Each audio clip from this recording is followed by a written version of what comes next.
What is good? So, today I'm going to talk about what makes you a mentally healthy person in the society and, and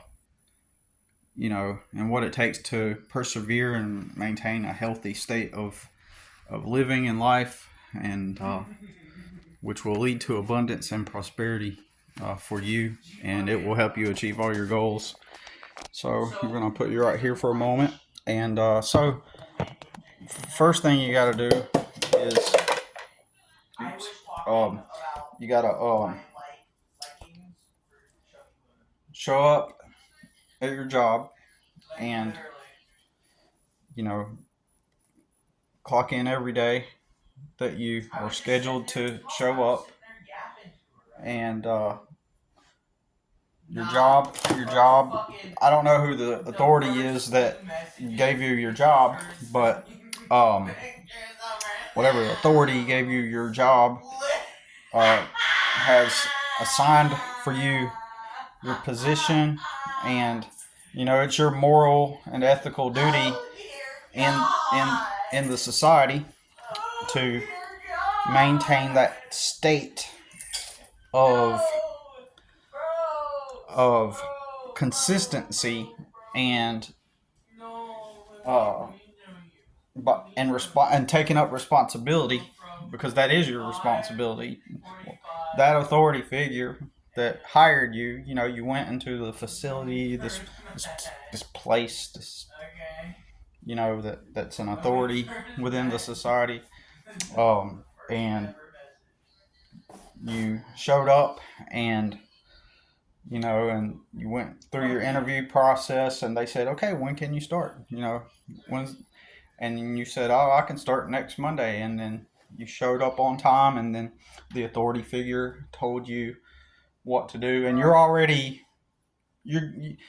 you're healthy, you're already conditioned to follow their lead, and the authority figure is going to say, well, these are the shelves, these are the inventory right here, and so we're gonna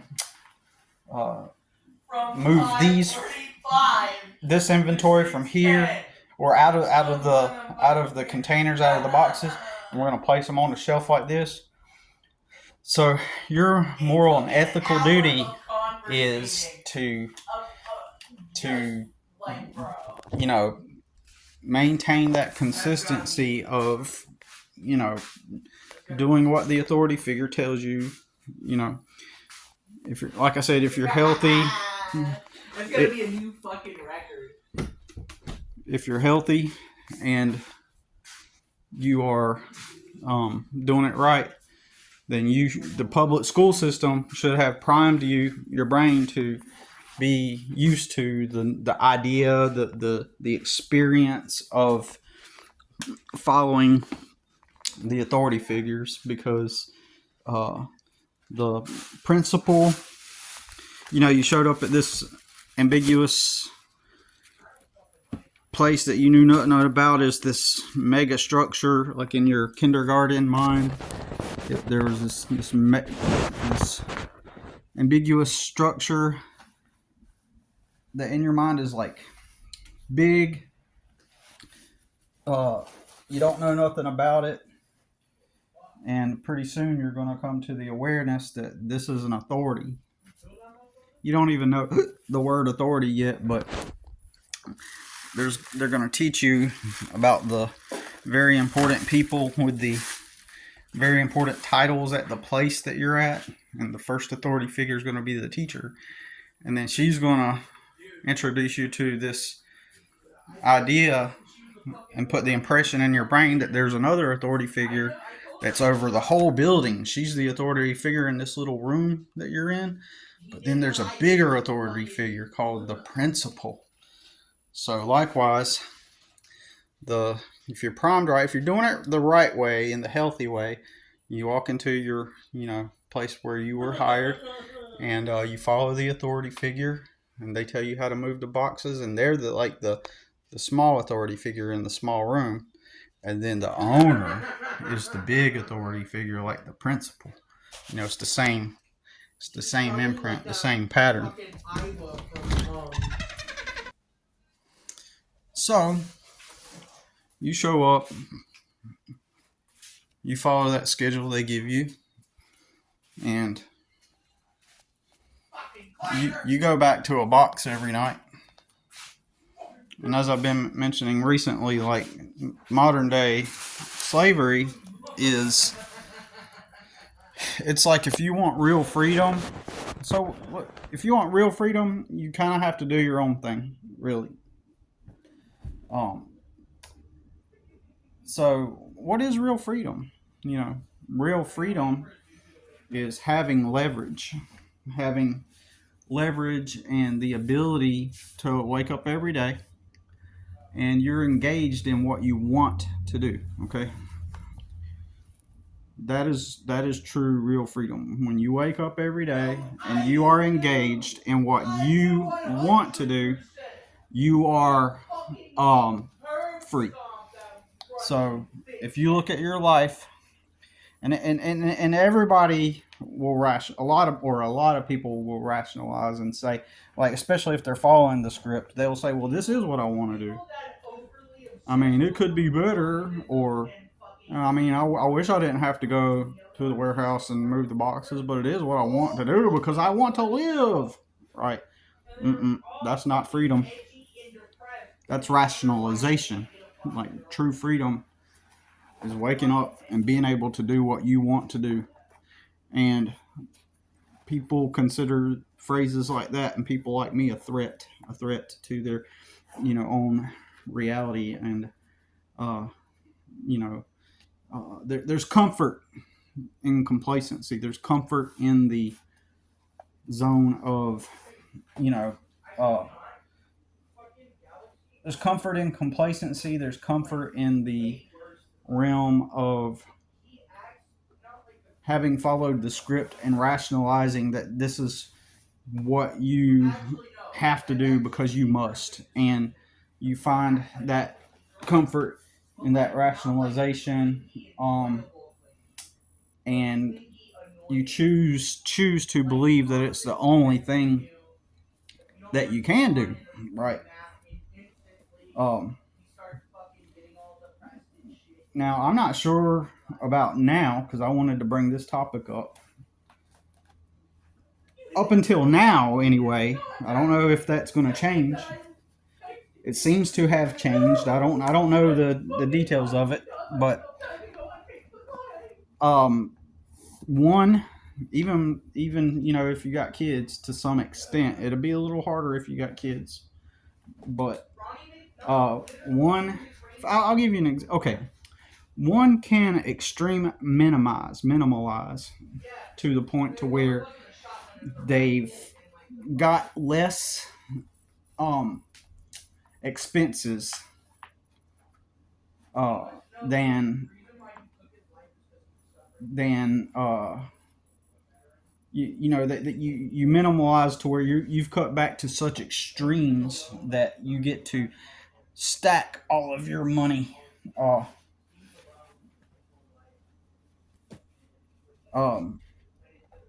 There's a phrase that you often hear called but I don't know who the quote is from. I don't remember.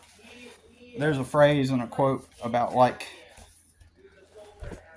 it's not healthy to be healthy in a objectively sick society. Like, in my opinion, I come across as the unhealthy one, but in reality, I am the woke one. I am awake and I see it for what it is. People have an expectation of what life is supposed to be. They have an expectation of how it works. And, for example, like, let's say that you got a $1,300 a month rent because you want to live within the lifestyle of your socioeconomic level and maintain that appearance, because it is to a large degree social conformity, because you perceive that as normal and safe, and what is good for, you know, for you to, because to have and participate in, because, you know, oops, almost mooned you there. It is almost, you know, so you kind of perceive that is the norm, that is normal, and so you craft your life around that template of what is normal. And so let's say that you find a trailer for rent for $600 a month. I've been looking up mobile home trailers, you know, for rent, and there are, I've seen some of them for, the lowest one I seen was $460 a month. I was like, whoa! I was like, I need to move up there. But my main point is that you can. It will seem to be extreme minimalizing, strategic minimalizing. Not that you necessarily have this desire to live a minimalist lifestyle, but at the same time, I will say this. I was watching a video where this guy was talking about when you get older, like, you don't give a fuck as much, you know, about having things and stuff. You just don't care anymore, because, especially because they were talking about how the people that have achieved material things end up getting, like, they don't care about material things because they can have it. It's the desire to have it, and to, you know, that makes it to where people, you know, crave it because they want it, because they don't have it, right? So this explains why everybody's, I mean, look around you, man. I mean, I don't know what your neighborhood looks like, or your city or town or whatever, but I live in the suburbs of a very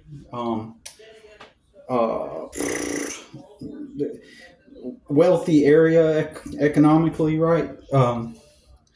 So people make good money out here. A lot of people do. And I forgot my point, because I'm trying to get ready to go work. It's been raining for like over a week, and I got one customer that I can go do despite it being wet. I have 3 customers actually that I would like to go and do, but it's too wet for 2 of them. I was going to go do them, but I thought it would be dry enough to do them. Anyway,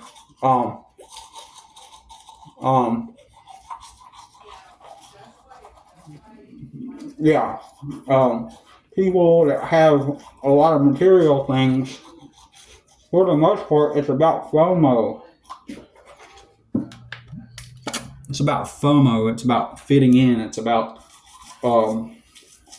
having the things because you feel by having those things it adds to your identity, so that you can project out to the world, hey, I'm this, I have value, I not only have value, I have high value, right? And people are doing it so that, effectively, so that they can be embraced by everyone all around them. That's why they're doing it.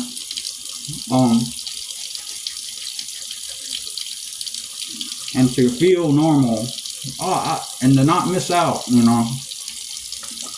But anyway, if I get kind of lost on thread of the topic, I'm sorry. I'm having to get ready while I do this. But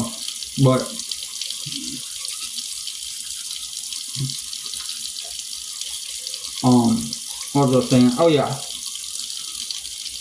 I don't know, say your rent is like, I mean, shoot, I said $1,300 a couple minutes ago. But realistically, like, how much is rent? Right? For a lot of people. I know a lady right now, who is renting a starter home, 2-bedroom starter home for $3,000 a month. Right? And she doesn't have the money. Well, she doesn't want to pay the money because she wants to go out and have fun and go to the beach and stuff like that. So her yard looks horrible. Her landscape, she doesn't clean it. But she has the money to. But she's in the FOMO. You know, she's in the FOMO. She wants to have the fun and have the experiences. And so she neglects things like yard work. So that, you know, she can go to the beach and be able to just sit back and enjoy the sun. And, you know, and she's so caught up in the script that she neglects a lot of other things in her life, including diet and everything. She doesn't want to cook. She just eats fast food. Like, she eats out every day, right? So you think you're getting paid a pretty good amount if you can afford $3,000 a month, plus bills and utilities, expenses. Plus, you're able to eat out every day, but your yard looks like crap, and you're doing things that cost money. That is sickness. Debate me all you want. I mean, argue with me. Get on a live on a YouTube and tell me if that. But that's most people to some extent. If they're not neglecting their landscape, they're neglecting something else, or they are invested into things that really make them what they call house broke, house poor, where they're stuck in working their job and they make just enough to get by, they pay their bills, but they got all the stuff, they got the newest gadgets, they got the newest the latest thing, the latest entertainment, the latest escapism, the latest thing to keep their mind occupied. Like they do that. They go work their job, their regular old job, and then when they're off, they have things that they engage in just for distraction and entertainment, and but it's not living. So even though you don't make a living, okay, you don't make a living. Your job is your life. That's where you spend the majority of your time. That is your life. And this idea of you make a living, no, you go back to your box and then you have things that you do for distraction and entertainment because you don't really have a purpose. You are just, well, you don't really have a purpose. You're just existing and then distracting yourself with things. You don't have something to strive and aim for because and that is the script, because the script sold you on this idea that is the dream. That is the end result. Have the job, and then after you clock out from work, you can get the gadgets, and you can have the entertainment, and you're living life, you know. So, getting back on track, we could bring back up the rent thing. So like, say that you got, you know, I know somebody right now I do know somebody with a $1,300 a month mortgage, and they're stuck in a loop, kind of, you know, and they don't really go out and, I mean, they're kind of a little bit on the privileged side, so they still get to go. It's kind of weird to me. It's kind of hard for me to see since I don't know the details, the specifics, but they're always talking about how tough it is, how hard things are, and they make their $1,300 a month mortgage payment. Oh, crap. A hole is in my tomato. My first tomato, I just set it out there to, I'm going to put it in the fridge. I hope no worm got into it, but there's a hole in it this morning. I don't know how that happened. And the heel of my boot is digging into my ankle, and it's the only boot I have. So I may have to do something to resolve that. But anyways, my bad. Sorry to get off topic, but you know, they say that they got it hard, got a $1,300 a month mortgage, but yet they're going on vacations, right? But that's normal. That's normal. That's what normal people do, even if you can't afford it. So on the Surface Optics makes it appear that they can afford what they're doing. I guarantee you, if we broke down their money situation, you would discover that they don't really actually have the money to go on vacation, but somehow maybe they got a loan, or maybe they have things in the future that they will need to, you know, pay for.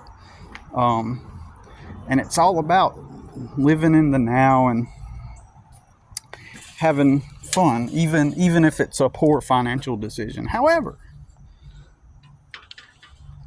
they will maintain the consistent image of being perceived as normal and healthy and doing the things the right way, because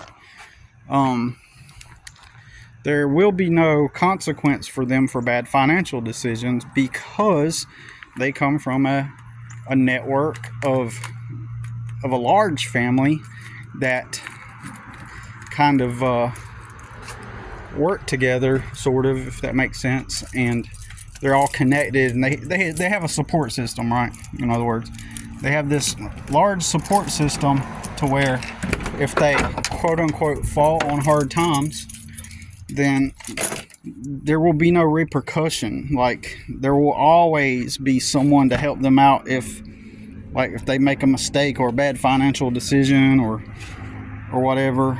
And on the surface, it all appears like they've just simply been working hard for a long time, and they've been working hard, and then, man, they're kind of struggling, but they'll never go homeless. They'll never, they'll always have the backup in the surface level optics, because all the money is already there. It gives the optics that they're making good they're just regular people. They make regular good financial decisions, and they're not wasting their money, when in reality they actually are. But paradoxically, they actually aren't, because making poor decisions, in their situation, there is no repercussion, because they always got that safety net to fall back on if they hit hard times. And no one's going to come up to them and say, hey, well, if you're struggling, what about your finances? Like, what are you doing? I mean, what are you spending money on? Nobody's going to come to them and say that. They're just going to assume, because of the optics, that they're just living life. But the same person will always talk about how they're always in the struggle, but they're not. They're literally not. So, for example, you take someone who does not have that safety net. They would be perceived, if they did the same thing and they made the same financial bad decisions, then they would suffer the actual consequences of making the bad decisions. They would experience, and then so therefore they would get cast into the light of being, financially irresponsible.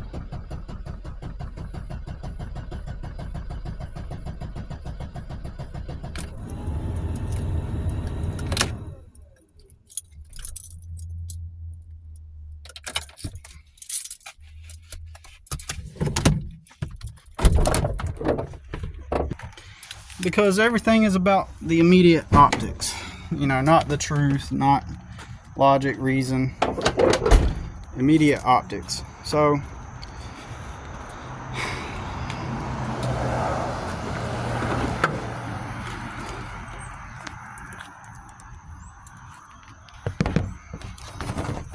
it's how people are perceived, not what they actually do necessarily, but more how they're perceived. And so let's see what's going on with this truck.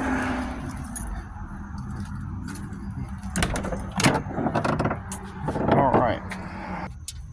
So first thing I'm going to do is check the oil.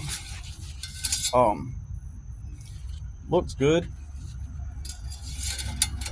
at first glance. So Put it back in, check it again. Yeah, I got oil. It needs some oil in it, but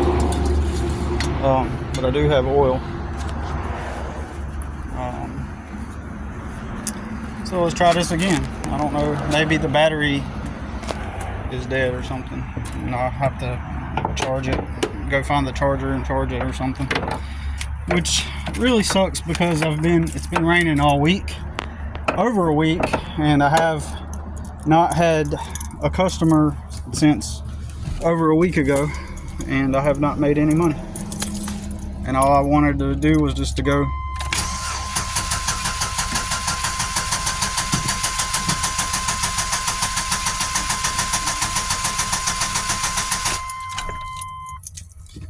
make man, if I would have gotten that job at the warehouse, would I be in this situation? Oh man, would I have gotten, like, I have $0 to my name and I can go make a few bucks, but I can't go make a few bucks. So let's see what's going on here. I think that probably, I'm gonna guess that maybe there's something wrong with the battery terminal, or maybe it's got some corrosion. It's been a week, but even though I have been driving it, so what I'm gonna do is stop the video and yeah, upload it, and then I'm gonna clean off the battery terminal and see if that may be the issue. I see a little bit of what appears to be corrosion on it, and so yeah, all right, so we'll talk to you later.